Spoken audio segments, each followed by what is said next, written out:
이 세상이나 세상에 있는 것들을 사랑하지 말라. 누구든지 세상을 사랑하면 아버지의 사랑이 그 안에 있지 아니하니 이는 세상에 있는 모든 것이 육신의 정욕과 안목의 정욕과 이생의 자랑이니 다 아버지께로부터 온 것이 아니요 세상으로부터 온 것이라. 이 세상도 그 정욕도 지나가되 오직 하나님의 뜻을 행하는 자는 영원히 거하느니라. 아멘. 할렐루야. 우리 배 집사님이 안 계시니까 우리 이 반응이 너무 차가워요. 할렐루야. 네, 큰 소리로. 아멘. 아멘. 그렇죠. 잘했어요. 여러분, 이스라엘의 유명한 왕의 이름 다윗을 들어봤죠? 어느 날 이 이스라엘의 두 번째 왕이었던 다윗 왕이 반지세공사를 불렀어요.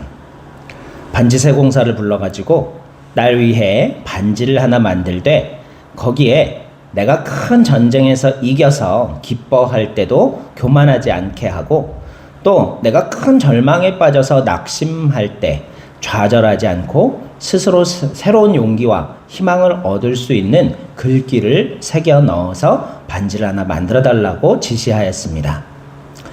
이에 반지세공사는 아름다운 반지를 만들었으나 그 비어있는 공간에 새겨 넣을 글귀로 몇 날 며칠을 고민하다가 현명하기로 소문난 다윗의 아들 누구죠?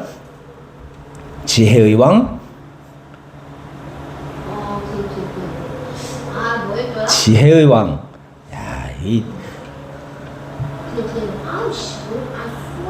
맞아요. 그렇죠. 솔로몬이죠. 이 솔로몬 왕에게, 아직 솔로몬이 왕이 되기 전이죠. 그 왕자 솔로몬에게 도움을 청했어요. 그때 솔로몬 왕자가 이 반지세공사에게 알려준 글귀가 무엇일까요? 아는 사람. 허전도사님 아시나요?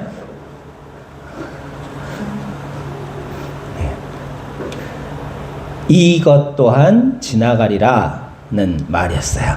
이 또한 지나가리라. 그래요. 아주 영광스러운 때도 지나갈 것이고 또 극심한 고통도 지나갈 것이라는 그러한 명언이었죠.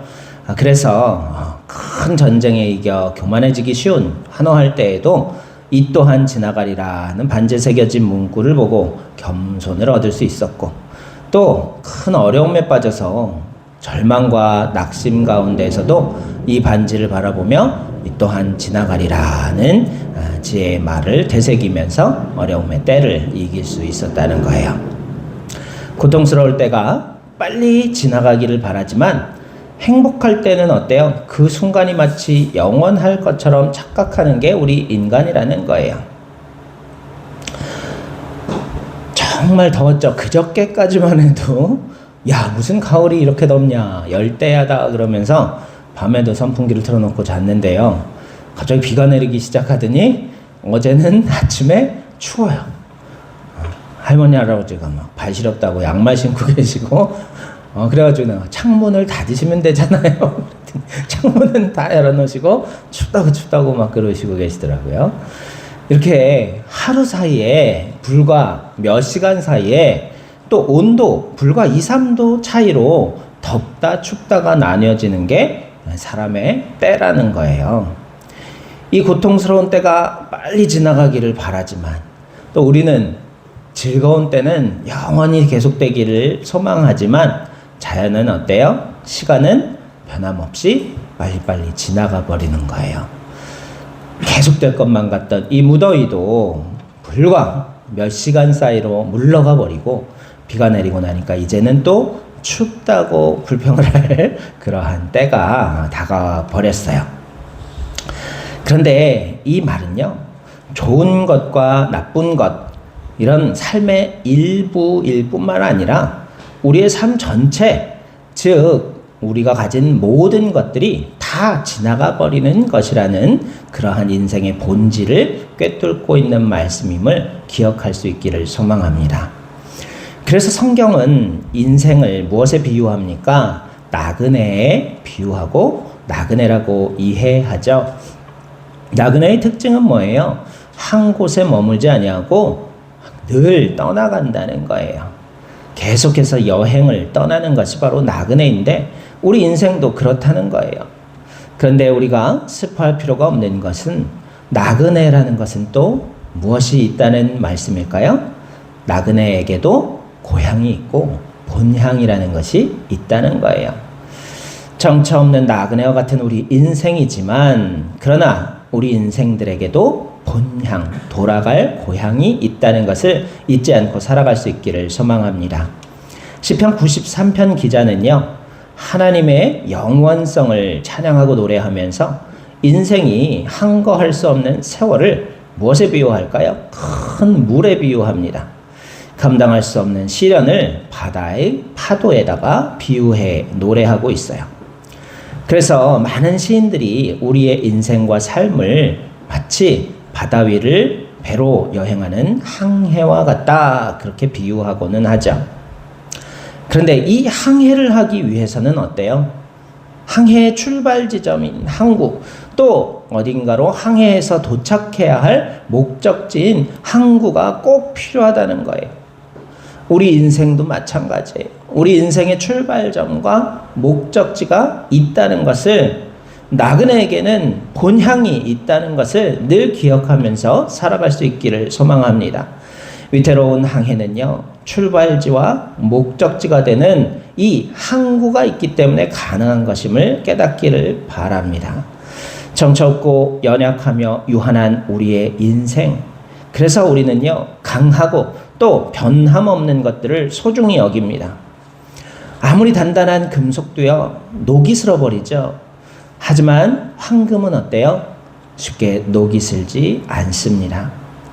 또한 황금은 녹은 슬지 않지만 어때요? 작은 힘에도 기스가 나고 상처가 나고 휘어버리고 뭉그러질 수 있지만요, 다이아몬드는 어때요? 찬란하게 빛이 날 뿐만 아니라 녹이 슬지도 않고 그리고 쉽게 부서지지도 않는 특징을 가지고 있어요. 그래서 황금이 다른 어떤 금속보다도 비싸고 귀하고, 또 다이아몬드는 이 황금보다도 더 귀하고 비싼 것을 볼 수 있죠. 우리 인생이 얼마나 연약하고 유한한 삶인지를, 그 본질을 깨닫게 해주는 그러한 이야기가 아닐 수 없습니다. 그런데 오늘 본문 말씀을 보면요, 영원히 거하는 삶에 대해서 말씀해 주시고 계세요. 영생하는 삶의 특징은요, 첫 번째로 헛된 것들을 사랑하지 말라 그렇게 말씀하시고 계세요. 성경 말씀에 예수님께서 뭐라 그러셨어요? 사람은요, 결코 두 주인을 섬길 수 없다라고 말씀하셨어요. 헛된 것, 이 세상의 것들과 무한한 것을 함께 우리가 섬길 수가 없다는 거예요. 이 세상과 또 이 세상에 있는 것들과 하늘에 있는 것과 본질적인 것들을 동시에 사랑하며 살아갈 수가 없다는 거예요. 이 세상에 있는 것들은 무엇이라고 말씀하십니까? 육신의 정욕, 안목의 정욕, 이생의 자랑이다라고 말씀하세요. 육신의 정욕은 무엇을 뜻합니까? 디모데전서 6장 7절 말씀을 보면 우리가 세상에 아무것도 가지고 온 것이 없음에 또한 아무것도 가지고 가지 못하리니 우리가 먹을 것과 입을 것이 있은즉 족한 줄로 알 것이니라. 부하려 하는 자들은 시험과 올무와 여러 가지 어리석고 해로운 정욕에 떨어지나니 곧 사람으로 침륜과 멸망에 빠지게 하는 것이라. 돈을 사랑함이 일만악의 뿌리가 되나니 이것을 사모하는 자들이 미혹을 받아 믿음에서 떠나 많은 근심으로써 자기를 찔렀도다 말씀하시고 계세요. 우리 육신의 정욕, 먹을 것과 입을 것을 떠나서 더 많은 것을 가지고 소유하기만을 바라는 것, 자본주의 사회에서 돈으로 귀결되는 이 일만하게 뿌리가 되는 것을 사모하는 삶은 결코 하나님을 사랑하는 삶을 살 수 없고, 하나님을 사랑하지 않는 삶에는 영생이 있을 수 없고 천국이 있을 수 없음을 깨닫는 은혜가 있기를 간절히 소망합니다. 두 번째, 안목의 정욕을 말씀하시죠. 눈으로 보고 범하는 죄에 대해서 성경은 많은 교훈을 주고 있어요. 우리가 잘 알고 있는 인간의 원죄가 뭐였어요? 선악과죠. 선악과 어땠어요? 하나님께서 동산 중앙에 있는 나무의 실과는 결코 따먹지 말고 쳐다보지도 말라 그러셨는데 이 말씀을 어기고 뱀의 유혹에 빠져서 한번 보게 되죠. 먼저 눈으로 보니까 어때요? 안목에 정욕이 생겨 보암직도 하고 먹음직도 하더라. 눈으로 보고 나니까 그런 마음이 견물생심이라는 우리 사자성어처럼요, 눈으로 보니까 마음이 생기는 거예요. 이 선악과도 안목의 정욕으로 발생된 죄악이었죠. 또한 성경에 등장하는 아주 큰 죄 가운데 하나가 있어요. 다윗이 반지 끼기 전이었나 봐요. 다윗이 억울한 누명을 쓰고 쫓겨다닐 때, 선대왕 사울에게 억울한 누명을 쓰고 쫓겨다닐 때는 죄를 저지르지 않았어요. 죄를 저지르기 아주 좋을 것 같은 상황이었을 때도 있었어요. 사울이 다윗을 막 추적하다가 죽이려고 쫓아오다가 못 찾고 광야에 있는 엔게디 동굴이라는 곳에 들어가가지고서 신하들이 보지 못하게 싹 들어가갖고서 뭐 하러 들어갔어요? 응가하러 들어간 거예요. 그래서 깊고 깊은 어두운 동굴 속에 들어가갖고서 응가를 하려고 망토를 이렇게 치우고서 쪼그려 앉았는데 그 뒤에 누가 숨어 있었어요? 다윗과 그의 충성스러운 군인들이 숨어 있었어요. 사울 혼자 응가하러 왔다가 절호의 기회 아니에요. 용장들이 몇 명이나 숨어갖고서 숨죽이고 있는데 바로 죽이고 싶으면 얼마든지 죽일 수 있는 상황이었어요. 근데 얼마나 열심히 힘주고 있었는지 옷끝을 착 잘라갖고 가고 옆에 놓았던 물병까지 훔쳐가도 그도 모르고서 힘주고 있었나. 그리고 다 나간 다음에 이제 사울왕이 나간 다음에 그 물병하고 자른 옷깃을 먼 곳에서 보여주면서 내가 악한 마음을 먹었으면 당신을 얼마든지 죽일 수 있었다. 하지만 하나님이 기름 부어 왕으로 세운 당신을 죽이는 죄를 내가 범하지 않겠다라고 그렇게 다윗이 얘기했던 그러한 착한 왕이었어요. 그 다윗이 그렇게 어려운 상황 가운데서도 하나님 앞에 죄를 범하지 않았던 사람인데 다윗이 죄를 저질렀었던 때가 있어요. 어떤 때였을까? 자기의 왕궁을 7년이나 걸쳐서 만들었어요. 레바논 백향목이라는 극상의 최고로 좋은 나무 건축 제목을 가져다가 그것으로 자기 왕궁을 7년 동안 얼마나 화려하게 지었을까요? 그것을 지어놓고서는 이제 백향목 궁에 옥상도 있었나 봐요. 옥상에서 멀리 내다보면서 이렇게 경치 좋은 데를 보다가 쫓겨다니던 시절이 아니라 이제 왕권이 안정되고 자기의 궁도 화려하게 지어놓고 거기 옥상 가가지고서 이제 할 일이 없으니까 낮잠을 자고 일어나가지고 옥상을 거닐다가 저 건너편 옥상을 바라보니까 어때요? 아리따운 여인이 목욕을 하고 있는 걸 봐버린 거야. 여러분 옥상에서 목욕하지 마세요. 옥상에 목욕탕도 없지만요. 다윗이 그렇게 쫓겨다닐 때도 억울한 일을 당할 때도 죄를 범하지 않다가 한가해지고 안정되니까 눈으로 바라보고 죄를 저질렀던 걸 볼 수 있어요. 이처럼 모든 죄의 시작은 우리 안목의 정욕에서 시작된다는 것을 깨닫기를 소망합니다. 그래서 우리가 눈으로 보는 것을 제어할 수 있어야 돼요. 악한 것, 나쁜 것들을 보지 않고. 요즘 우리가 눈으로 보는 것들이 너무 한정없이 많이 흘러나와요. 우리의 의지와 무관하게. 이 손에 당장 이 휴대폰만 들어도요, 여기에 유튜브라는 그 매체를 통해서 너무나 많은 영상들이 우리가 보지 않을수록 좋은 그런 영상들도 많이 나와요. 그런데 이거는 TV 공중파와 달리 심의가 제대로 되지를 않아요. 그래가지고 얼마든지 나이에 무관하게 보아서는 안 될 영상들을 어려서부터 무제한적으로 접하게 되는 그러한 안 좋은 영향이 있는 시대를 우리가 살고 있어요. 그래서 요즘 범죄들이 어때요? 이전 세대보다 더 잔혹해지고 아무 이유가 없어지고 그렇게 혼란스러워져 가고 있는 이유가 바로 이 안목의 자랑, 정욕 때문인 줄로 믿습니다. 우리가 이 눈으로 보는 것들을 스스로 절제하고 좋은 것들만 보려고 노력할 수 있는 그러한 미디어 교육이 필요한 시대를 살고 있어. 이 마지막으로 이생의 자랑이라고 오늘 말씀은 이야기하고 있죠. 이생의 자랑이라는 게 뭐예요? 권력욕과 명예욕을 뜻하죠. 메슬로의 욕구 5단계설에 대해서 얘기했었죠. 생리적 욕구가 충족되면은 그 다음 안전의 욕구, 그 다음에 안전의 욕구 다음에는 소속감의 욕구, 어딘가 집단에 소속받고 싶은 욕구가 생긴다 그랬죠. 집단에 소속되고 나면은 그 집단에서 이름을 얻고 싶은, 사람들로부터 인정받고 존경받고 사랑받고 싶은 욕구가 생긴다 그랬어요. 마지막 욕구가 뭐라고요? 자아실현의 욕구다 이야기했었죠.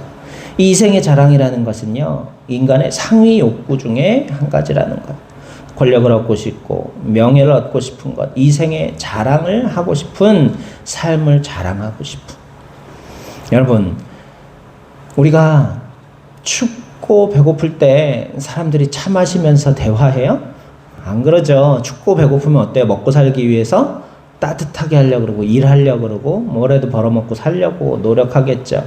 근데 배부르고 등 따뜻해지면 그 다음에 뭐 해요? 사람들이 만나서 두런두런 이야기도 하고 친구들하고 모여가지고 분위기 좋은 카페 가가지고 차 마시면서 이야기도 하죠. 근데 이야기할 때 무슨 이야기 해요? 지 잘났다는 얘기 한다고요. 대부분. 남 욕하는 것도 왜 욕해요? 이 사람의 쾌감의 정도를 쭉 이렇게 뭐 얘기한 게 있어요. 등글게 살려고 인터넷 뒤져보니까 가려운 곳을 긁는 느낌이 쾌감 중에 상당히 높은 부분을 차지하고 있더라고요. 그런데 남 욕하는 게 제일 즐겁대요. 남을 욕하는 게 제일 즐겁대요. 쾌감 중에서 1위가 남을 욕하는 즐거움이 가장 크다는 거예요. 그리고 사람들이 남자든 여자든 2명, 3명만 모이면 야, 누구 얘기 들었냐? 남 욕하는 거예요. 남의 욕하고 남의 불행을 이렇게 이야기하면서 모여가지고 남 좋은 얘기하는 거 들어보신 적 있어요? 야, 우리 회사 어느 상사분이 이런 좋은 일을 했대. 막 미담 나누는 적 있어요?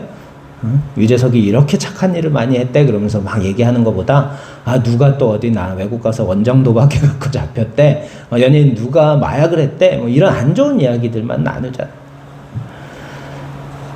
이런 것들이 어때요? 이생의 자랑이라는 거예요. 사람은요, 누구나 2명 이상의 사람이 마주쳤을 때 원하는 게 뭐라고요?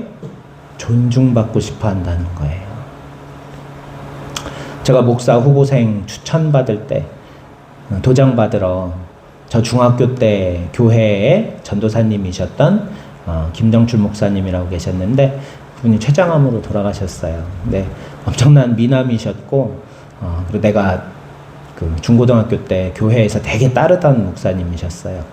그랬는데 이제 커가지고 목사 후보생 추천받으려고 갔는데 거기 이제 서기셔가지고 그 노회장 직인을 가지고 계셔서 도장을 받으러 갔는데 잠깐 앉아보라 그러시면서 딱 앉더니 어떤 사람이든지 어떤 관계든지 두 사람이 앉은 자리에 두 사람은 모두 다 존중받고 싶고 인정받고 싶은 마음을 가지고 있다라고 말씀하시면서 상대를 인정해 주는 것이 모든 관계의 시작이다라고 말씀하셨어요. 왜? 이생의 자랑, 사람의 아주 큰 욕구 가운데 하나라는 것을 아셨기 때문이에요. 여러분, 칭찬하면 돼요. 그래서 내 앞에 앉은 사람을 칭찬할 수 있으면 돼요. 욕하고 싶은 게 우리의 본성이지만요, 칭찬한다면 우리는 하늘의 사람이 될 수 있다는 거예요. 하늘에 속한 사람이 될 수 있어요. 이 세상에 있는 육신의 정욕과 안목의 정욕과 이생의 자랑들, 이것들을 우리가 쫓고 추구하고 사모하다 보면요, 이 세상의 헛된 것들을 추구하느라 하늘의 영원한 것, 하나님을, 예수님을 온전히 사랑할 수 없다는 사실을 깨닫는 은혜가 있기를 간절히 소망합니다. 하나님께서 세상의 헛된 것들을 사랑하지 말고 하나님의 뜻을 행하라 그러셨죠. 아버지의 사랑이 그 안에 있는 사람은 어떠한 사람인지 오늘 본문은 우리에게 가르쳐 주세요. 요한복음 14장 21절에도 나의 계명을 가지고 지키는 자라야 나를 사랑하는 자니 나를 사랑하는 자는 내 아버지께 사랑을 받을 것이요 나도 그를 사랑하여 그에게 나를 나타내리라 말씀하세요. 또 23절과 4절에 보면 사람이 나를 사랑하면 내 말을 지키리니 내 아버지께서 저를 사랑하실 것이요 우리가 저에게 와서 거처를 저와 함께 하리라. 나를 사랑하지 않는 자는 내 말을 지키지 아니하나니 너희의 듣는 말은 내 말이 아니요 나를 보내신 아버지의 말씀이니라 기록하고 있습니다. 하나님의 말씀을 듣고 그 말씀대로 행하는 자가 그 계명을 가지고 지키는 자요 하나님을 예수님을 사랑하고 또 하나님께 사랑을 받는 자라는 사실을 깨닫는 은혜가 있기를 간절히 소망합니다. 데살로니가전서 4장 1절 말씀에도 하나님의 뜻은 이것이니 곧 너희의 거룩함이라 그러셨어요. 하나님의 뜻대로 행하는 자, 계명대로 순종하는 자, 하나님께서 그를 사랑하시고 그들도 하나님을 사랑한다 그랬죠. 근데 하나님의 뜻이 뭐예요? 너희의 거룩함이라 그러셨어요. 거룩은 뭐예요? 구별하다, 분리하다, 깨끗하게 하다라는 뜻을 가지고 있어요. 세상과 구별된, 세상과 분리된 거룩한 삶을 살아가는 것. 그것이 바로 계명을 따르는 삶이요 하나님을 사랑하는 영생의 삶임을 깨닫는 은혜가 있기를 소망합니다. 데살로니가전서 5장 16절에서 18절 말씀에도 항상 기뻐하라, 쉬지 말고 기도하라, 범사에 감사하라, 이것이 그리스도 예수 안에서 너희를 향하신 하나님의 뜻이니라 그러셨어요. 하나님의 뜻, 우리가 거룩한 것, 세상과 구별된 것. 세상은 어때요? 늘 불평하고 불만을 달고 살죠. 하지만 기뻐하는 것, 그것이 바로 거룩한 삶인 줄로 믿습니다. 하나님을 사랑하는 삶인 줄 믿습니다. 또 어때요? 세상은 하나님을 부르짖지 않아요. 그러나 우리는 항상 쉬지 말고 기도하는 삶, 그것이 바로 하나님을 사랑하는 세상과 구별된 거룩한 삶인 줄 믿습니다. 또한 마지막으로 뭐라고요? 범사에 감사하는 삶, 그것이 바로 하나님의 뜻대로 순종하며 살아가는 하나님의 자녀들의 특징인 줄로 믿습니다. 이 또한 지나가리라. 그 말을 우리가 가슴에 새기고 살 수 있기를 소망해요.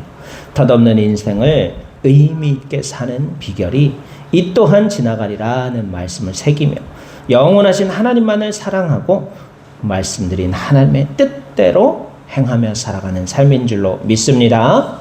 기도드리겠습니다. 은혜와 사랑이 충만하신 생명의 하나님, 주님의 뜻을 안다고 생각하면서도 세상의 것들을 더 많이 사랑하며 살아가고 있는 어리석은 우리들임을 주님 앞에 고백합니다.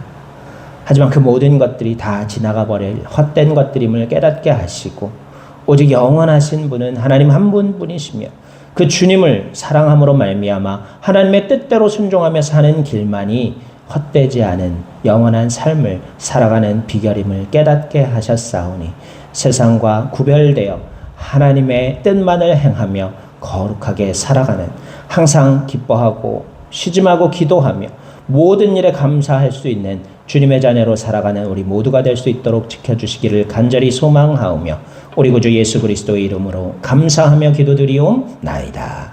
아멘.